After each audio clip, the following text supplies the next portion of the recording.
নমস্কার, দেশে প্রবাসে অনুভূতি নতুন একটা ব্লগে আপনাদের সকলকে অনেক অনেক স্বাগত। আজ হাজবেন্ড 5 দিন পরে বাড়িতে আসছে, তাই ভাবলাম ওর পছন্দের মতো করে কিছুটা ঘুগনি বানিয়ে রাখবো। ঘুগনি আর রুটি খাবো আমরা আজকে দুজনে একসঙ্গে রাত্রিবেলা। কিন্তু তারপরে ভাবলাম যে না, ঘুগনি বানিয়ে বরঞ্চ কাজ নেই, কেন কি গতকালই আমাকে জানিয়েছিল যে তার শরীর খুব একটা ভালো নেই। তার থেকে ভাবলাম মটরগুলোকে সেদ্ধ করে হিমাচলি স্টাইলে বা বলতে পারেন কিছুটা উত্তর ভারতীয় স্টাইলে, যেরকম কুলচার সঙ্গে মটর বিক্রি হয়, যেটাকে ওরা মটরা কুলচা বলে থাকে, সেরকম কেন না তৈরি করি। কেন কি এটা বানাতেও খুব একটা কম সময় লাগে, আর সবথেকে বড় কথা এটা খেতেও খুব ভালো হয় আর ভিটামিনে ভরপুর হয়। আর সবথেকে যেটা আরও একটা বড় কথা সেটা হচ্ছে এটা যেমন ইচ্ছা ওপর থেকে মশলা ছড়িয়ে খাওয়া যায়, যেই ভাবা সেই কাজ।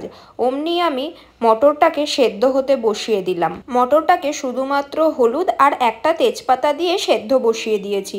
আমি আগে লবণ দিইনি, কেন কি লবণ দিলে যেটা হয় ওপরের মটরের চামড়াটা খুব শক্ত হয়ে যায় আর তখন সেটা খেতে খুবই বাজে লাগে। সেই জন্য আমি সেদ্ধ করার সময় সেখানে নুন দিইনি, নুন আমি ওপর থেকে পরে ছিটিয়ে নিয়ে নেব। আর এদিকে তার জন্য যে সমস্ত সবজি লাগবে, মানে ওই ধরুন একটু টমেটো, শসা, গাজর, পেঁয়াজ, একটু ধনেপাতা, লেবু, কাঁচা লঙ্কা, এগুলোকে সব ধুয়ে পরিষ্কার করে নিয়েছি। এবার এগুলোকে সব একদম ছোট ছোট টুকরো করে কেটে নেব, কেন কি যত ছোট করে কাটা হবে ততই এর স্বাদ আরও বেড়ে যাবে। কেন কি ছোট ছোট করে না কাটলে ভালো করে এটাকে মিক্স করা যাবে না, আর তখন খেতে খুব বাজে লাগবে। আর সত্যি বলতে এটা যেহেতু একটা স্যালাডের মতন, তাই স্যালাড যেমন আমরা যত ভালো পাতলা পাতলা কাটতে পারি তত খেতে ভালো হয়, সেই জন্য এই ক্ষেত্রেও তার অন্যথা হয়নি। এগুলো কাটতে কাটতে ততক্ষণে যেহেতু মটর সেদ্ধ হয়ে গিয়েছে, তাই প্রেসার কুকারের স্টিমটা ততক্ষণে বেরিয়ে যাবে।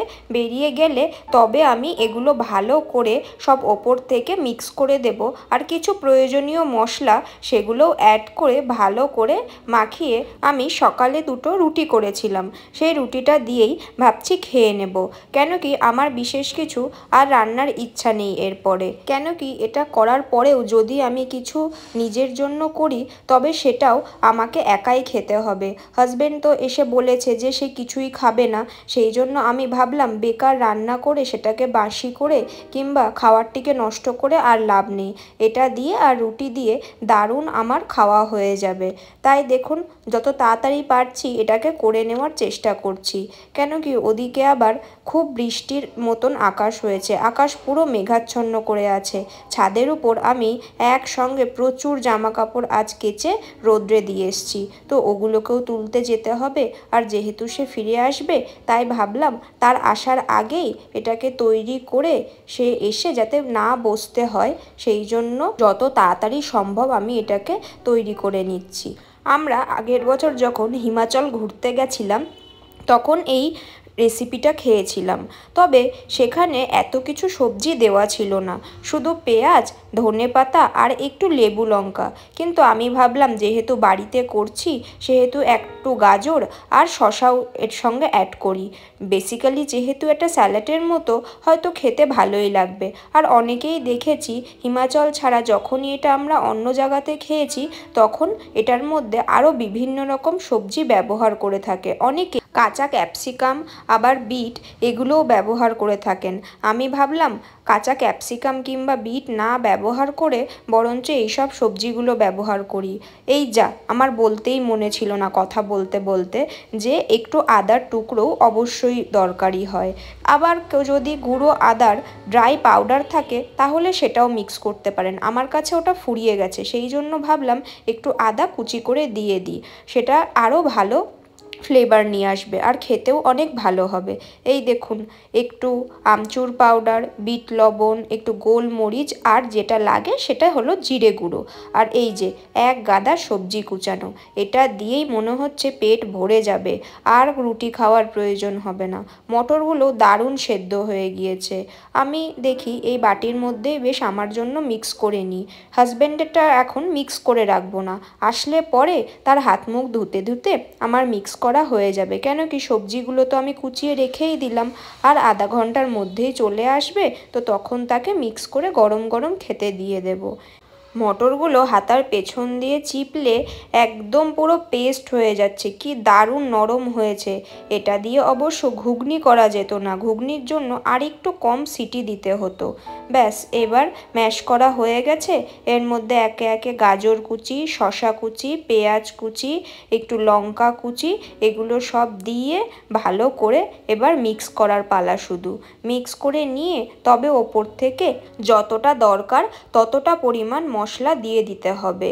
আমি আমচুর পাউডার আর লেবু দুটোই ব্যবহার করব। যদি আপনাদের মনে হয় যে আমচুর পাউডার লেবু দুটো একসঙ্গে না ব্যবহার করবেন তাহলেও কোনো অসুবিধা নেই। আমার যদিও টকটা একটু বেশিই পছন্দ, অনেকে আবার তেঁতুলের পাল্পের যে রসটা বেরোয় সেটাও ইউজ করে থাকেন, কিন্তু আমার কাছে থাকা সত্ত্বেও অতটা আর আমার মনে ছিল না, যার জন্য আমি লেবু আর আমচুর পাউডার এই দুটো ব্যবহার করলাম। কে কোথা থেকে ভিডিওটি দেখছেন আমাকে অবশ্যই কমেন্টে জানাবেন। আর ভিডিওগুলি যদি ভালো লাগে তাহলে লাইক আর সাবস্ক্রাইব করে বেল আইকনটি ক্লিক করে দেবেন, তাহলে নতুন ভিডিও সবার আগে আপনাদের কাছে পৌঁছে যাবে। আর আমার ভিডিওগুলি কেমন লাগছে সবাই কমেন্টে অবশ্যই জানাবেন। আপনাদের সাথে কথা বলতে বলতে এদিকে আমার ওই যে সবজিগুলো কেটে রেখেছিলাম সেগুলোও মিক্স করা হয়ে গেছে। এবার একে একে ওপর থেকে একটু কাঁচা লবণ আর বিট লবণ, গোলমরিচ গুঁড়ো, একটু জিরে গুঁড়ো যদিও আমি বাড়িতেই করে রাখি, সেই জন্য এটা খাওয়াটাও বেশ স্বাস্থ্যের জন্য ভালো। আর একটু যেটা করে রেখেছি সেটা হলো আমচুর পাউডার। ব্যাস, এবার পরিমাণ মতন দিয়ে ওপর থেকে একটু লেবু ছড়িয়ে দেব। আবারও এটাকে ভালো করে মিক্স করে তারপরে খাওয়ার আগে একটু ধনেপাতা ছড়িয়ে দিলেই রেডি হয়ে যাবে। আর মটর হজম ক্ষমতাকে খুব তাড়াতাড়ি বাড়িয়ে দেয়, ছাড়াও স্যালাড তৈরি করে খেতে পারেন, কেন কি দেওয়া যেতে পারে। তবে হাই ফাইবার আর বিভিন্ন রকমের ভিটামিন আছে, যেটা স্বাস্থ্যের জন্য খুবই ভালো। তবে ভেতরের পাল্পটিকে বেশ ম্যাশ করে অল্প একটু সেদ্ধ করে খাওয়ানো যেতেই পারে।